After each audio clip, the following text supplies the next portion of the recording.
Hello and welcome to Finding Your Holy Grail, a show produced through Passionate World Talk Radio, whose goal is to educate, enlighten, and entertain.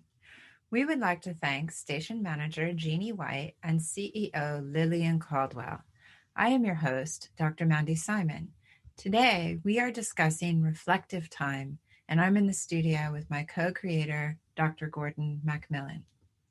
Hello, and welcome for tuning into our show. Mandy, I'm so excited to be discussing reflective time with you today.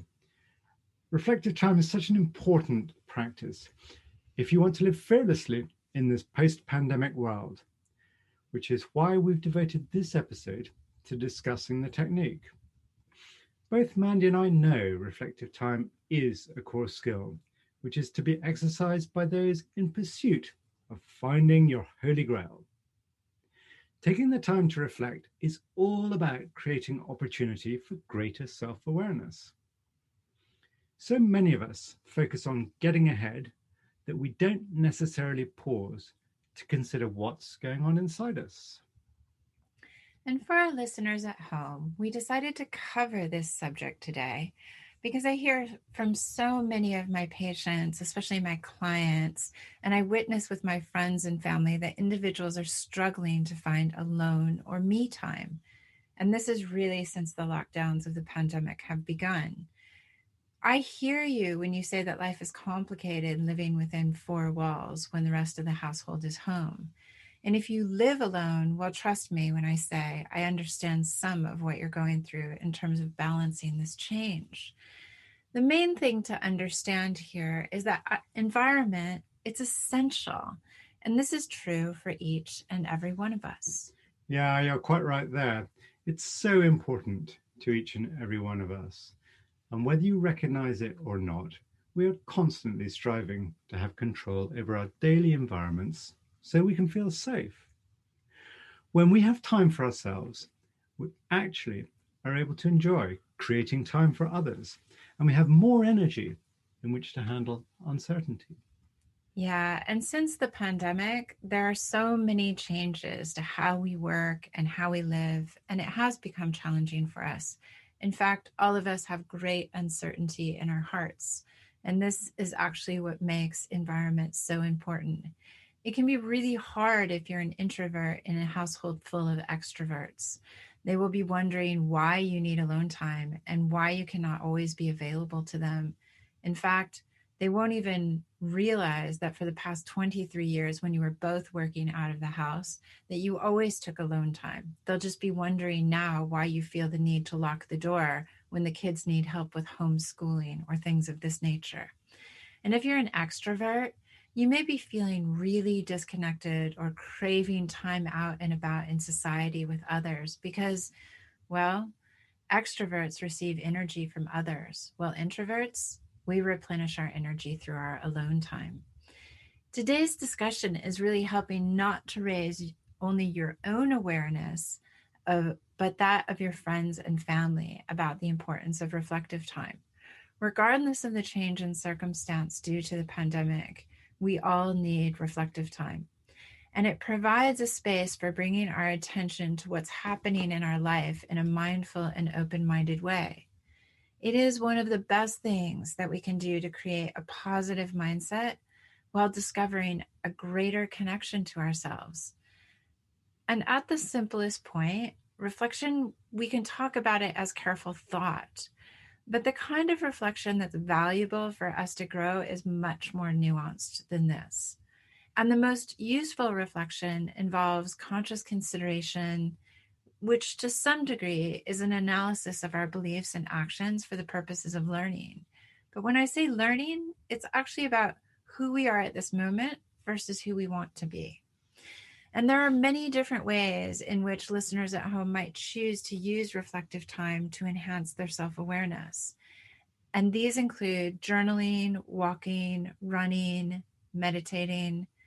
Some simply want to sit still with a cup of coffee or tea. Others will relax in a deep, warm bath.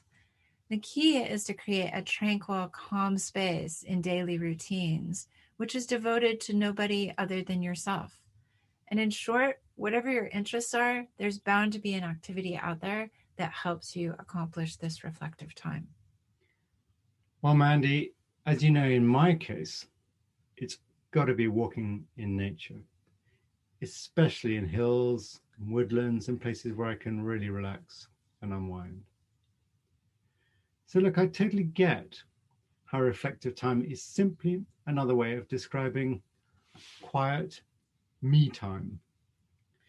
But what I don't understand is the benefits that are associated with reflective time, other than clearly enjoying the activity that you choose. Maybe you can tell us a bit more. Well, I think the example of walking in nature is a really important and good one. And the main thing to understand is that there's really two sides to us. There's the conscious thought, which is our mind, and then there's the subconscious thought, which are the emotions that live in our bodies. And we are creatures of nature, whether we live in these really modern experiences in the first world, for example, where people were prior to the pandemic commuting to work, 2 or 3 hours a day, riding the trains, doing these types of things. Reflective time comes quite naturally when we walk in nature because our brains understand what is around us in a way that it finds calming, soothing, supportive, loving, and it helps to ease our emotions and quell the amount of self-doubt and concern and worry that comes with living in the modern world the way that we do. So to get into reflective time, there's so many benefits to developing a regular practice. And I remember when I first understood the importance of reflective time. In fact, it was the writings of Marianne Williamson that helped me to realize creating space for my reflective time was an important first step.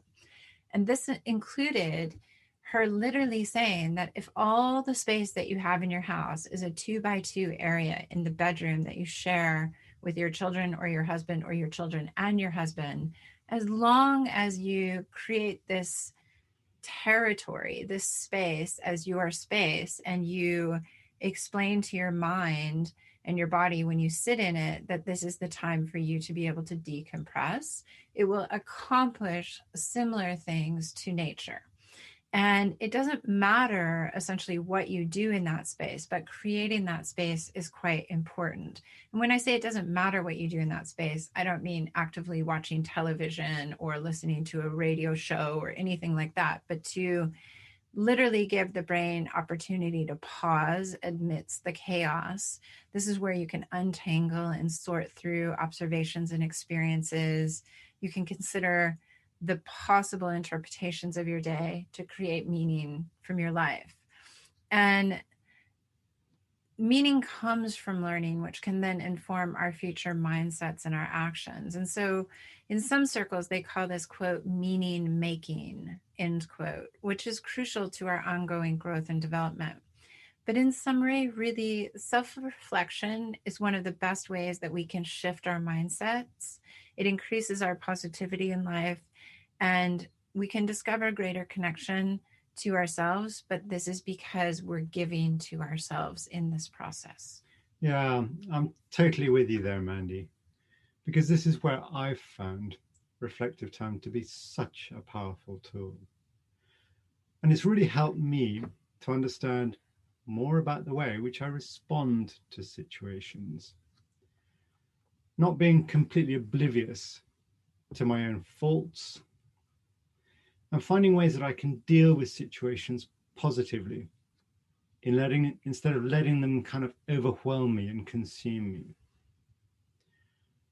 I suppose I've always found it to be really, really helpful way to process my thoughts and feelings, particularly when I'm having trouble navigating a tricky situation in life, like when I've experienced bullying at work or a relationship issue. By taking the moment to pause, reflect, and look within, I'm amazed how often I find that I've actually got many of the solutions right inside me, the ones I've been seeking for so long.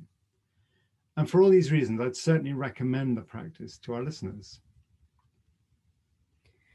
Absolutely. And when we keep our thoughts floating around in our heads like that, we only confuse and frustrate ourselves more. So, one of the most effective ways is to get your thoughts down on paper. It can be really effective. If you're not a person that wants to write stuff down, perhaps you're a person that likes to create a video of yourself talking, or you might want to send yourself voicemails or text messages with audio. It doesn't actually matter what your process is. You just need to choose a medium that you're most comfortable with, that you'll actually do. And the reason that writing things down on paper or getting them out of us is that we have a working memory. And some of us, what a working memory means, and some people can relate to this as mental math, but some people do really well to add things in their head, and other people have to write them down or put them through a calculator. And it isn't that they don't understand math and that they can't add, it's that their brains function in a different way. So you can use that a little bit to see if you're a person that can actually hold all that information in your head and problem solve it, or if you're a person that needs to write it down, for example. And this can be really helpful, but realizing that it's different for all of us. So I myself, I end up writing things down. And when I do this, I can almost invariably, like immediately see what the solution to my problems are. But the truth is that reflection means there is time duration between when you start something and when you complete it. And so if you take time for reflective time and you're a person that writes it down or records it or however you do it, it may not be obvious to you at first what the solution is. You may need some time to think about it. But the idea is to get it out of your brain and onto paper or audio or video so that you can actually have a bit of time to have hindsight, which often we refer to as 20/20 vision. So if we keep thinking the same thoughts over and over without taking action, we see our problems bigger than they really are. And one of the practices that I also do is that, well, we'll leave that to the next part. You're right. I suppose that's exactly it. And I reckon that one of the real values of self-reflection for me is it kind of provides an opportunity to challenge the way I'm thinking about things. For example, I'm really guilty of ruminating over bad things. Maybe instances of poor judgment, some weaknesses in my character that people have pointed out to me, perhaps some mistakes I've made, or even some embarrassing moments. But the truth is, when I actually take the time to reflect and write these things down, I can then ask myself if I really believe them. And through this process, I've begun to realize that the things I've been telling myself are not always true. And this is so important. This is so cathartic. It really helps me move on. Yeah, and I think that this is a good point. And one of the things that I would say to the listeners at home is for us to recognize that we can't really heal the mind with the mind. So, if you have, let's just take this one step further, is that if you have self-doubt, you need to look at it in ways to inspire greater self-acceptance and self-love. And when you use words like ruminating, it indicates to me that you're really looking at something over and over and over, and it has this negative association with whatever it is, usually in the case of a self-doubt, like you're talking about. And so one of the practices that I like to employ is I like to say, okay, I did X, and X created whatever result it created. And if I don't look at that and say X is negative and the result is negative, and I instead say X is neutral and it created whatever result it created, is this a result that I want to make happen again in my life? It's a way to neutralize and take away judgment from our actions and from our thoughts. And it can be incredibly powerful because it builds self-confidence. We don't have a judgment about ourselves when we go into the next task. If someone thinks that they are nervous speaking in front of a room and they consistently focus on that, that's exactly what they're going to get. But if they just say, wow, I felt extremely hot and sweaty and my heart was beating very fast the last time that I stood up in front of people, and I don't want that to happen again, then it's a completely different position of thinking that they're so scared that they can't move forward beyond the boundaries that they've created in their minds, that they're feeling in their bodies. And it can be an effective way for us to move forward. And this technique, like I said, can really help build self-confidence, but it's all about self-acceptance. And self-acceptance comes a lot easier when we neutralize our emotions. Mandy, this is another really good point you're making here. But you don't need to convince me about the benefits of reflective time, because I find it to be so incredibly supportive so often in my life. The real challenge for me is actually having the discipline to do it on a regular basis. And I suspect I'm not alone on this one. In fact, I'm sure that many of our listeners will find it really challenging, particularly at the moment, to set aside 15 minutes of reflective time each day. Yeah, I mean, part of this has to do with our post-COVID world and so many people now working from home and they have less time and space to themselves. So it can be challenging to find space for me time. And other parts of it has to do with the fact that 15 minutes can seem like an eternity if you're if you're afraid of it. And so I want to invite our listeners to get creative. And I think there's a couple of things that we can really do. So, for example, in order to get time to yourself in a really busy household, it may require you to lock the doors. And if you lock the doors, you can actually put a note on the outside of the door that says, I know that you love me enough to give me the next 15 minutes to myself. It would be so supportive to me for you to do this. And then for you to put the date and the time that you'll actually return back into that hallway and become part of that household again.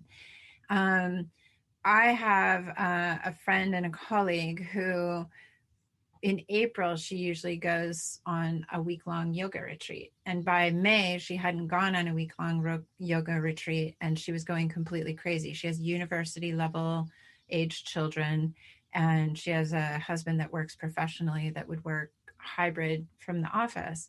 And she basically just came up with this idea that for 1 week, she would do her own yoga and journaling and these types of things. And she was living in the house, but she told her sons and her husband that she was away on vacation and they should treat life as though she was away on vacation. So clearly it was a huge adjustment in the household. And for their particular circumstance, it worked really well. For some people, it may seem extreme. But then there are other situations that happen all the time, which is that some people watch the news or television and do these types of things, and often their kitchens are open to the living rooms, and the other person who is living in the household never watched the news or did things like that. And so this whole noise pollution idea is something where people can actually think about getting headphones for when someone's watching the television or listening to a radio or listening on the computer. You know, other people that I've talked to actually set alarms or they set schedules so that people can come back into the certain parts of the house, not that they're keeping them out during that time, but just have agreed on boundaries to create a sense of cooperation. And if you're creative with this and you're committed to what are the boundaries that make your process feel supported, it means that you're supporting others, because when we say what our needs are, this is loving and supportive to other people. So these are things that we can all consider. So I suppose what you're saying is that there are kind of three main things that people can do to actually ensure that they're getting reflective time in their day. The first point, as you discussed, it really makes sense to schedule it. It's like taking exercise. It's unlikely to happen unless you plan for it. So get it on the agenda and make sure everybody in your household is aware that you're not to be interrupted during that period. Second, as you suggested before, Mandy, maintain a quiet corner of your house, perhaps in the bedroom or study, which is calm and uncluttered. Make everyone aware that you are not to be disturbed when you go there. for me time. It's like your boundary setting. Third, and this is a hard one, be prepared to lock doors. If need be, tell your partner that you're going into the bedroom for 15 minutes and are not to be disturbed. Lock the door behind you. This is the key to maintaining the privacy and sanctity of your reflective time. Yeah, and this requires a lot of trust, because when you do that, the boundary here and the expectation is that you return in 15 minutes. You don't get to take 30, you don't get to take 45. This is about finding a way through this process. So, this is very important. And this idea of the time schedule, it doesn't work for everyone. So you have to understand what works for you. For anyone who is listening today, when we did the show last week, we talked about the example of my client who was really traumatized by time schedules and needed to have this breakthrough with subconscious belief systems to be able to embrace a time schedule. So recognize that although some of these things may trigger you, there are ways to get around them, and there are lots of resources out there to support you. So this week's call to action for everyone at home is to start first by scheduling 15 minutes of reflective time into your day and to use it wisely. Secondly, recognize what aspects of your life you're really grateful for. What challenges do you need to address to make your life better? And write these things down if it helps, or make an audio recording or a short video of yourself.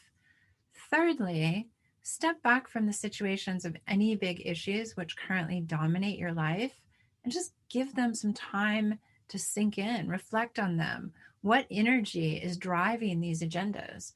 And then when you've given yourself some time to look at it, what is your hindsight vision? Usually becomes crystal clear. And then fourth, from a position of calm detachment, this is that idea of assigning neutrality to things that you would otherwise say is positive or negative. Consider the implications of potential actions you could take to resolve any perceived conflicts or stressors that currently exist in your life. And 5, formulate a prioritized list of practical actions and set your intention on taking steps forward that feel positive to you. Be honest and only act on what feels right for you. And we would like to thank Passionate World Talk Radio for providing a platform on their internet radio station for our show, Finding Your Holy Grail. For more information, please go to passionateworldtalkradio.com. To subscribe to our community, go to findingyourholygrail.com. And please do write to us at findingyourholygrail@gmail.com. And for our listeners at home, we're really grateful for having you join us again this week. So keep well and stay brave. But remember, all of these techniques require practice. And to help you out, we've provided a companion workbook, and these exercises can be downloaded and filled in. Reflective time is a priceless investment in yourself. And it's really key in paving your path on this journey within to succeed in ways that you could never have imagined. So dig into your courage, set aside 15 minutes, and really find out for yourself how to make your life into that beautiful dream that you've kept in your heart. It's time to unleash it.